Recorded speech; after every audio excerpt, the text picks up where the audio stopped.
The Scottish Premiership begins as the banter years continue for Rangers. That pains me to say, but it's the reality that we're in here on Fog Football as Hearts drew 0-0 with Rangers in the opening game of the William Hill Scottish Premiership at Tynecastle. Was it a game of two halves? Was it a game of no halves? What was it? I'll tell you what it was. It was the exact same thing that we have seen for the past number of years from Rangers Football Club. You look at pre-season, the evidence was there to support this. You knew this was going to happen. Hell, even the evidence was there to support that Hearts wouldn't be that good. But Hearts actually turned up. So, by the pre-season formula that people say doesn't matter, then what is the problem? Why couldn't Rangers turn up then? Because obviously pre-season matters to a degree.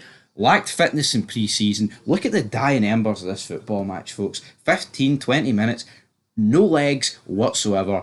Players like James Tavernier, who's no legs for minute one, by the way, plays the full 90-odd minutes. We've got the Chuckle brothers out at the back. It's the weakest defensive partnership this club has seen in years.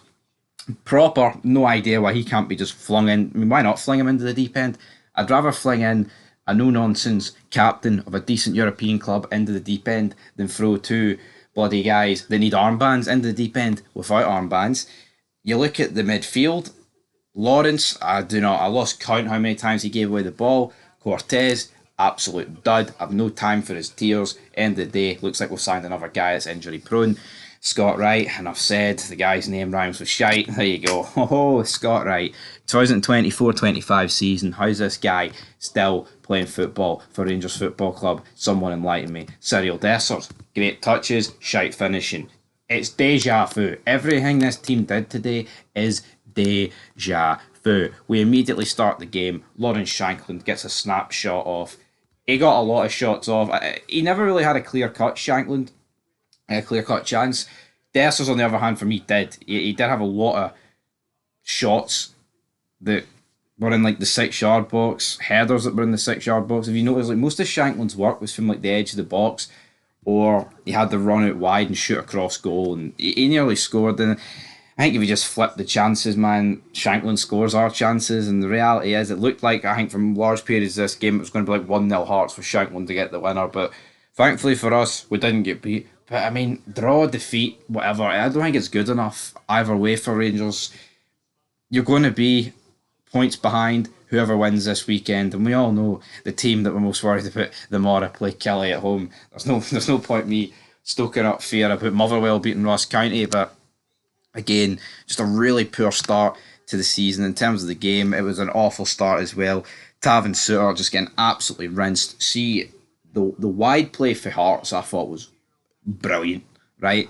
Whether it be, Dehanda, whether it be Taylor for the back, creating that space, they just know how to exploit it. Runners from the centre of the midfield out wide, Tavernier just getting caught up the pitch.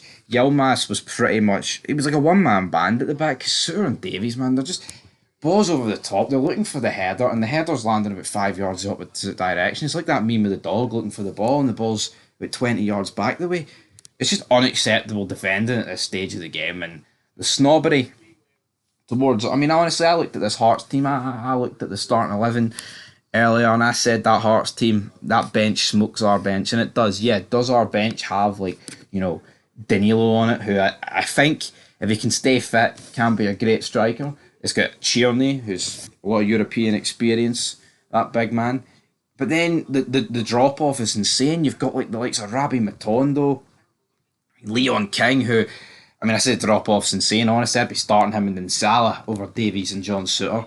But you've got him. Cole McKinnon, again, I would like to see him given a chance, but there's just this void of where these young players sit on the bench but don't get given any sort of chance, don't get given any sort of starts. Tom Lawrence, he flashes across goal, almost put into the back of the net by Cal Rose, almost 1-0 there. Hearts then have a counter-attack for Shankland outside the boot. Pass, whipped across, but pretty comfortable save here at the end of the day from Jack Butland. Taylor then makes a great run forward. I thought he was showing what Tavernier used to be able to do, but just cannot. Tavernier's lost about 20 yards of pace. Forget about 2 or 3. 20 yards of pace. Shankland then, ball falls to him for Taylor. shoots, deflects off John Suter, I believe, and flicks out for a corner. But again, it's awful defending. How many times did this team get pickpocketed in the middle of the midfield? I thought Barron is probably the only player who had pass marks, but his tag team partner Diamante and Tom Lawrence, and even Barron a few times as well, just getting pickpocketed, man. They were getting the ball, took them off too easy, or they were letting players go past them too easy. There was a serious lack of a strong midfield fortitude. DeHanda cuts in, crashes it off the bar. I look at DeHanda, I look at Blair Spittle on the bench, and I'm thinking, those two guys could have an impact for Rangers, and people can stick their nose up all they want. Well, you know what? Did they stick their nose down when Scott Wright plays? Because that reeks of fucking shite. I don't know how you can't smell the shite coming from Scott Wright. When has Scott Wright ever cut in and, even attempt at a ball that good? Never. Oh yeah, but he scored a decent goal against Birmingham, friendly. Like you guys say, it doesn't matter. Doesn't matter. Dessers, though, ball played into him. I believe it was from Tav. Takes it down. It's an incredible first touch. All he's got to do is put the laces through it into the back of the net. Goes for a lobbed finish. Balloons it over. It's Cyril Dessers to a T. Penalty incident. Ball whipped in. Barron's got his hand up about chest high. Last season it's a penalty. This season it's not a penalty. Here, there's not much an outrage about this, but there will be if the consistency doesn't continue. You need consistency when it comes to these decisions. Another incident, man, in this first half, I believe it was Taylor again, just running Ben Davies riot, man. See when you see Ben Davies getting dragged out of his central position out to a wide flank, man, the guy is awful. Cortez then goes down injured. Half time comes. There was no injury time, so you're thinking, right, maybe Cortez will be alright. But 10 seconds into the second half, Cortez is injured. And again, right, yeah, a player's crying about his injuries. I don't have time for the tears. I need wins. This club needs wins. This club needs goals. This club needs players that are going to be able to play consistently every week. Not diddy men who go down injured with no impact on them whatsoever. He went down by himself, by the way. It looks like his knee's humped.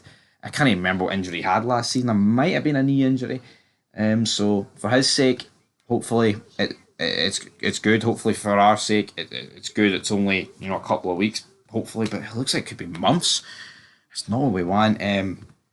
Tavernier whipped in. Cyril Dessers hits the post and the bar, 2-1. Do you ever see a more Cyril Dessers shot than this? Probably not. Tom Lawrence hits a long shot. Sander Clark tips it. We see Tierney and Balogun come on. Tierney, here, it's his first game. He's lacking a lot of fitness at the end of the day. Is what it is. I'm not expecting too much for the guy in this game. I thought immediately he came on though and he was making nice wee triangles of play, doing more than what Scott Wright has ever done in his career. Balogun, like I say, I think it's one of his worst games. But did he look at it? It was one of his worst games. He didn't look out of place coming on. Ben Davies and Suter set the bar that low. Lawrence Shankland then has a shot. It's saved. Butland then another shot. Can't remember who it's from. He catches it, but Balogun sliding in, headers it out of Butland's hand. I believe it falls to Oda. He tries to shoot, but there's a lot of defenders in the way. What a diddy defender this was. Hearts then get a corner. Frankie Kent gets his dome on it. Tavernier gets something on it at least, but different day, different scenario, different timeline. This flies into the back of the net. Rangers are 1-0 down. And that's pretty much it, man. See the last 10 minutes? It was just two tired teams trying to make things work. They're never going to work. But yeah, Dessers missing about 3 clear-cut opportunities, a few long shots, but overall, we did not deserve to win this game. I think Hearts deserve to win this game. There are a lot of corners, a lot of chances, half chances as well. As for us, yeah, we had chances as well, but I think Hearts were ripping us to shreds. See in that first half, man.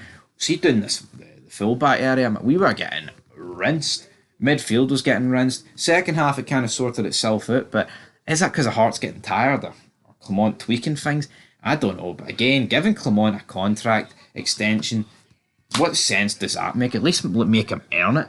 Oh, but it tells the players that you can't down tools because we are backing Philip Clement. No, I'm seriously, what the fuck does that? It's a 1-year contract extension. Are you trying to tell me these players are going to be like, oh, I actually need to turn up now because it's to 2028, his contract, not 27. They don't think like that. That's pathetic mindset. As for this game, it's pathetic.